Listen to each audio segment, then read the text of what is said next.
Hello, and welcome to the course. I'm your host today, Stephen, and I'm speaking with Professor Miwa Yasui from the Crown Family School of Social Work, Policy, and Practice. Professor Yasui received her undergraduate degrees in comparative culture from Sophia University of Tokyo and in psychology from the University of Oregon, where she also received her PhD in clinical psychology. Professor Yasui is also a licensed clinical psychologist and has become actively engaged in clinical practice during her predoctoral and postdoctoral training. She's here today to talk to us about her career path and how she became a University of Chicago professor. Professor Yasui, thank you for joining us on the course. How are you doing today? I'm doing well. Thank you for having me. Yeah, it's our pleasure. Could you just briefly tell us what your current position is, and in terms that lay people like myself could understand, what are your research interests and what do you do in that role? Yeah, so I am an associate professor in the Crown Family School of Social Work, Policy, and Practice. I am actually a licensed clinical psychologist, but I am housed in the School of Social Work, particularly because of my research. And also, I think my training is clinical training as well. But my research focuses on the impact of culture and how that shapes family processes and child development, as well as how culture influences the ways in which communities of color think about mental health and help seeking, and how that impacts service utilization. Okay, thank you. Could you just give us a quick overview of your career path? So, starting in college and ending up obviously at the present day. Yeah, what are the different chapters of your journey been? Yeah, so initially, I actually have two undergrad degrees. So, in my first degree, I have a degree in comparative culture studies from Sophia University in Japan. And when I was in college, I was very interested in diverse cultures. That was partly influenced by my upbringing because I lived in different countries. But it was during my junior year, I took a course in psychology that was taught by a professor, and that opened my eyes to just theories as well as approaches in psychology, how psychology can explain kind of human experiences, but also the connection between emotions and how we think, how we behave. And so, based on this, I decided to seek kind of a career path in psychology. Now, at that time, I was really interested in seeking more what we call clinical practice. And so I knew that in order to be a counselor or a psychologist, one of the things I needed to do was to go to graduate school in psychology. And because in Japan, you can't shift majors. Once you're in a major, you complete that major. Mhm. I had the choice of either completing it or transferring. And I ended up completing my degree and then deciding that I would want to continue with bachelor's in psychology because that was actually a prerequisite for going on to graduate school. So that then led me to actually go from Japan to the US. I gained a undergraduate in psych. I only had to do kind of the major courses because I already had a bachelor's. And then it was actually during that time when initially my pursuit was to go into clinical psychology to become a counselor and serve people. But I took my first research course, and that ignited me in terms of the world of research. And I found it so fascinating. And since then, I didn't really look back. I ended up going into the honors program, writing an honors thesis that became my first publication. And I went on to graduate school. And I think that my passion for research, but also how it ties to clinical practice, has always been at the core of my work, even to this day. So, yeah, I understand that this sort of came out of the blue, your interest in this field. But looking back to when you were like a bit younger, maybe like middle or high school age, I don't know, what did you want to do? And do you think there were any signs that you ended up where you are now, or no? I would say when I was little, probably no. Actually, quite interestingly, I was not academically oriented. I love to have fun. And so I think even for my family, it's actually quite a surprise that I ended up in academia. and as a professor. So it's something that I think our family kind of jokes about.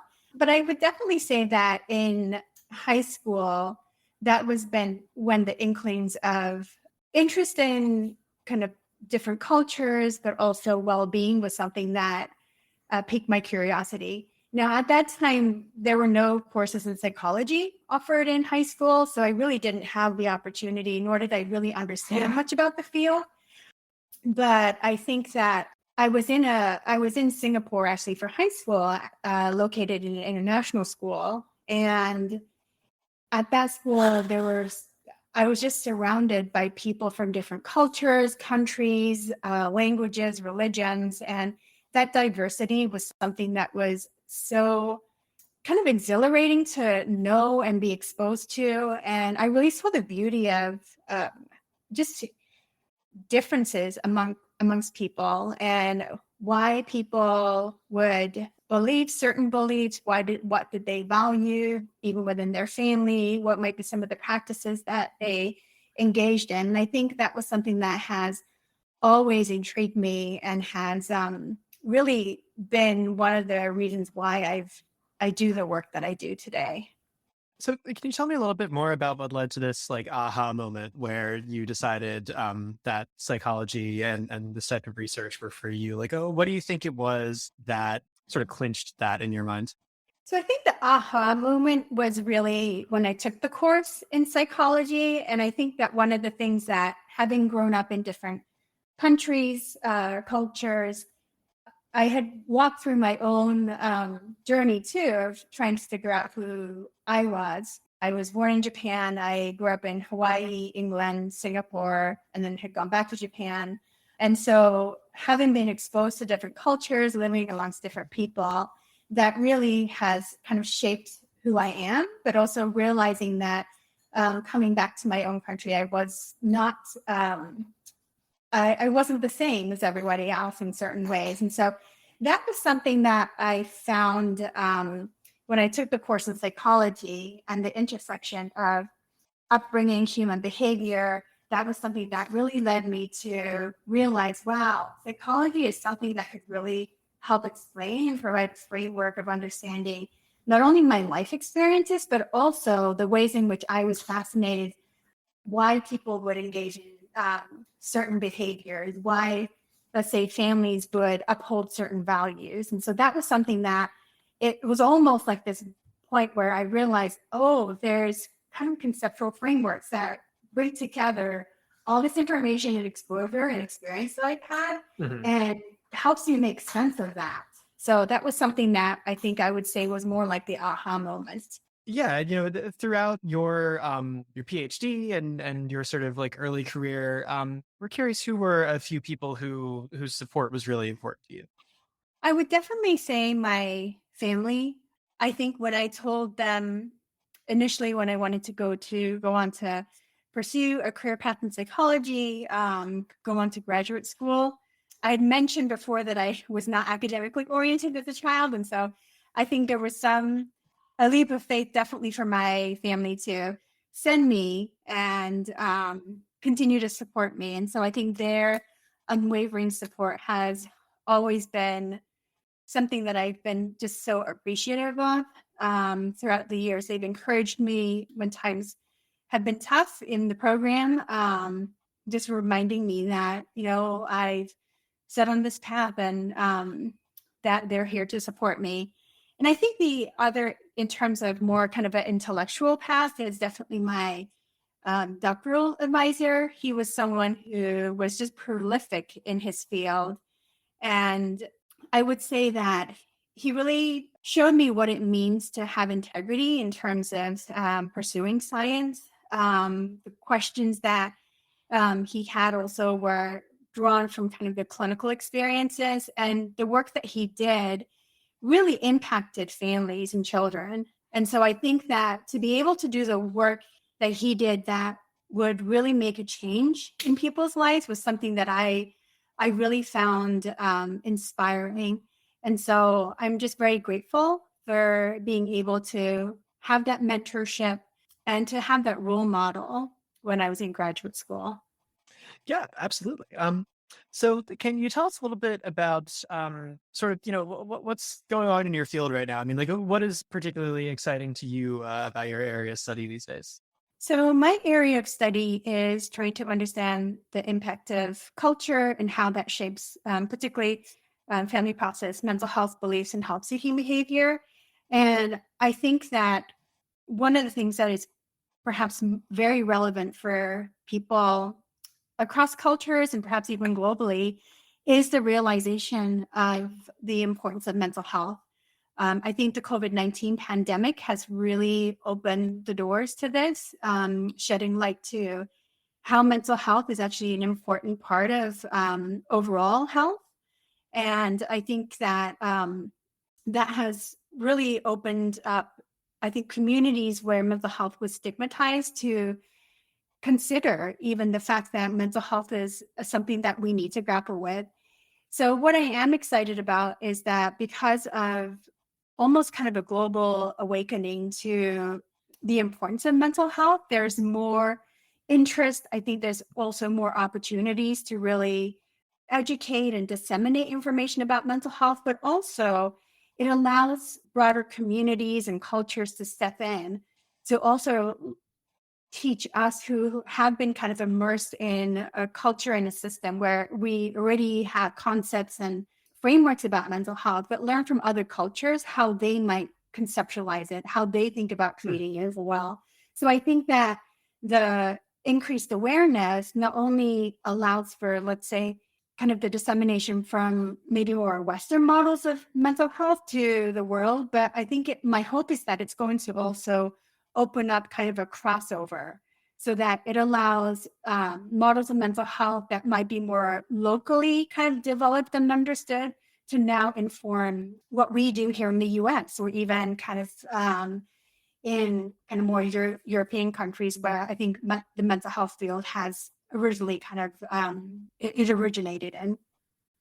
Yeah, that's really interesting. And my next question was going to be about how your international experiences have influenced you as a scholar. I mean, you mentioned how just sort of having a global perspective, raised some of the questions that got you into this in the first place. But yeah, just going off of what you just said, could you talk a little bit more about, yeah, instances in which either your past experience, like traveling the globe and living in other places, or just the ability to sort of share and compare research and practices, how that's impacted your work and what you've learned?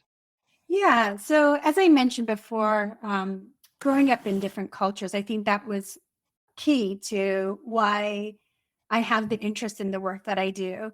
When I think of the places that I have grown up, the people who I've met and interacted with and learned from, I've really come to the appreciation of realizing like that each person is just brings the uniqueness. So they have obviously their individual uniqueness, but also when they are part of a group or a culture, there are certain practices, behaviors, and beliefs that really almost describe why they do what they do. Hmm. And I think it just being exposed to really a multitude of that made me realize kind of the span of diversity within kind of human beings and realizing that like how I mean maybe it's a funny way to say, but it was really beautiful to really see that diversity and being have the opportunity to realize that there's so much within each culture that is so intricately woven in and has meaning and purpose that is based on that culture. And there's reasons why people behave in the way they do. And just seeing the variation of that, but also seeing the commonality of people caring one for one another, loving one another. I think that was something that I really kind of saw across different cultural groups. So that was something that definitely was very important in my experience and has really shaped even the ways in which I think about diversity, but also within my work. I think the other part is realizing having grown up in different places, understanding kind of the position of always somewhat being the other or the outsider. Mhm. And I think that having to step into a culture that you're not kind of the majority group of has really shaped the ways in which I learned to step in to try to understand someone who might be from a very different background, experience, who might have very different sets of beliefs. And the I think the curiosity, but also the appreciation of being able to have that opportunity to kind of step across kind of cultures and figure out is there a way that we can bridge? Is there a point of contact or like shared understanding? And I think that having been able to do that throughout my life and my hopes through my research as well, I think that the moment when two people who come from very different places can connect, and that moment of just having a shared moment of understanding is something that I really value. And so I think that has also been something that has driven why I do the work I do as well. Cool. Talking a little bit about the work that you're currently doing, one thing, or I guess two things that we've been asking people are, what are some fun aspects of your current job, and is there anything in particular that's not so fun about what you currently do? Well, the fun aspect is definitely being able to do the work that I do, the research that I do. I love being able to pursue the questions, have the ideas, and being able to really have the freedom. I really love being a faculty here because they really give you the freedom to pursue the questions that you have at hand. And I think I realize that's such a privilege. I just recognize that that is really something that I am grateful for. I think being able to learn from my particularly research participants as we are either interviewing them or even like looking through their responses, realizing the ways in which people have thought about mental health, how even small aspects of culture, whether it be their parents' upbringing and how that has shaped the ways in which they themselves have come to understand mental health and how they've grappled with that with their own understandings as they're learning about mental health, let's say from school or peer context. It's really kind of that very real kind of human experience, I think, is really illuminated in the research that I do. And so when I'm able to be kind of in touch with that, to learn from that, that's really exhilarating for me. I love learning about people. I love learning about the ways in which how their identity, how their culture has shaped them, and what are the ways in which that has really shaped how they think about mental health, but also seek help. So I think that's I would say one of the things that really excites me. I think the other part is being able to mentor students. I think I work in a team. Social sciences is something that you can never do on your own. And I'm very, very grateful for the team of students that I lead, learning about their own journeys, their interests, and seeing what are the ways in which, through being part of my research lab, how can they gain training or kind of stretch themselves either in knowledge or skills, and then seeing them go off on their own trajectories. I think that's really been one of the blessings that I've had. And even recently, just seeing some of my former students now becoming assistant professors or at the point of applying. And that's just been such a joy to see. Yeah, that must be very cool. Yeah. You mentioned some of the not fun things. I'm not an organized person by nature, so I think the administrative part is always a struggle for me. So that would probably be the not fun things. But obviously, that comes with it's actually a skill that I've come to learn to try to put into practice, but it's an area that I still need to work harder on. Me too. Me too. Um, so, another thing that we've been asking is just, what are some things that you hope to do, or areas that you maybe hope to explore later in your career? Yeah, I think my hope is that I will be continuing to do the work that I do, but one of the things I really would love to see is that my work really can make a change within the communities I work with, but also I think within the area of clinical practice. The work that I do is very applied, and therefore it's directly research that can shape or guide the training of clinicians, mental health professionals, but also inform communities about mental health. And so my hope is, years down the line that I actually see it come to, fruition, that I really don't want my work to stay within the ivory tower, and just within the realm of academic kind of journals and research. It would really be my desire to see that it's really making a change and an impact in the world. That's interesting. I've heard that from a number of your colleagues, and not only in your school, but just sort of across the university. I don't know. Do you think that there's sort of a broadening of people's approach to to the job of being an academic these days? I think, yeah, I think so. I think that particularly but I would say, in within obviously my area, but also beyond, I think that there's a lot that faculty, researchers can do in terms of sharing information. I think obviously when we go into academia and go into a tenure track job, where we publish is the realm of kind of academic. It really is the academic world. We, for my discipline, we publish in academic journals, and the audience is going to be the people who are the same. But the work that I think each and every one of us do at the university is tied to making changes in the world. And some of it may not be direct impact to people, but it may be systems, or it could be products. And yet I think that's something that the public can really learn from and increase public understanding and awareness of why we might do the work we do, but also my hope is it also would actually open doors for, I kind of talked about that crossover, Mhm. that it's not that information just gets disseminated from an ivory tower to the world, but there's a kind of bidirectional interaction that as academics, as we open the doors, we learn from the world and learn new ideas and new approaches that will lead to better things and innovations in the work that we do.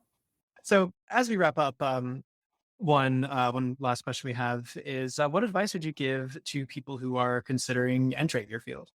Yeah. So my field, there are two routes. You could end up. Depends on how far you go. You could take the route that I initially went on, which was to go into whether it be social work, or for some it might be going into clinical psychology or the mental health field. You can go the route to become a practicing clinician. The other route would be to go into academia. And again, what I would say is ultimately realize what your passion is, particularly for those who are going into academia. Don't forget kind of what excited you, what drove you to the questions that you have, what were the things that led you to pursue a career path in academia. I think that without that passion, it's really difficult to continue to sustain yourself in academia. And always come back to that, because there will be experiences throughout the course of your career path when sometimes you might end up thinking, oh, does what I do matter? Or you might have to do certain things to, let's say, get through the hoops of whether it be, getting tenure. But don't forget the first thing, the first passion for the field that you have, and continue to remind yourself of it. Continue to have the experiences that would ignite you again of the passion.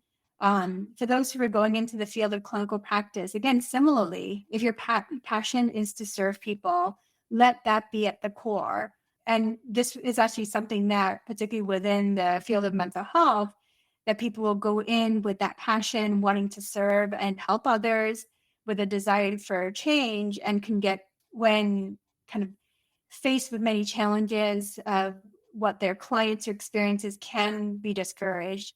But my advice would be is to go back to remembering why you first chose that path, because that will bring you back to kind of a position of clarity as to why you're doing what you're doing and the meaning and purpose of it. Yeah, honestly, that sounds like pretty good advice for just about any field. Thank you so much. Yeah, those are our questions, but it has been really lovely speaking with you. Thank you so much for joining us on the course. Okay, thank you. It was a pleasure. And course takers, if you enjoyed listening to today's interview, please check out the other ones, leave us a comment, subscribe, follow, and or share this episode with your friends and family. You can find out more about the University of Chicago through uchicago.edu or the university's campus in Hong Kong through uchicago.hk. Stay tuned for more, and we'll see you around.